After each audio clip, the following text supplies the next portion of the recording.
আসসালামু আলাইকুম। আশা করি সবাই অনেক ভালো আছেন। আলহামদুলিল্লাহ, আমিও অনেক ভালো আছি। আমি সবসময় চিন্তা করি, সমাজে যেই সমস্ত বিষয়গুলা বহুল প্রচলিত, যে সমস্ত বিষয়গুলো নিয়ে কেউ কখনো আলোচনা করে না এবং এই সমস্ত বিষয়গুলো নিয়ে আলোচনা করা অত্যন্ত, অত্যন্ত জরুরি। সেই সমস্ত বিষয়গুলোই আপনাদের সামনে তুলে ধরার চেষ্টা করি। সেরকমই একটা বিষয় আজকে আপনাদের সামনে তুলে ধরার জন্য এসেছি।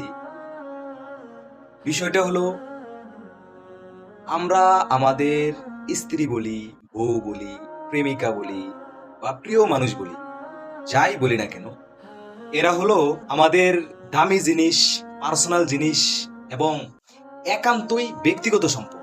তাহলে আমার প্রশ্ন হলো, এত দামি জিনিস, পার্সোনাল জিনিস কেন আমরা বারবার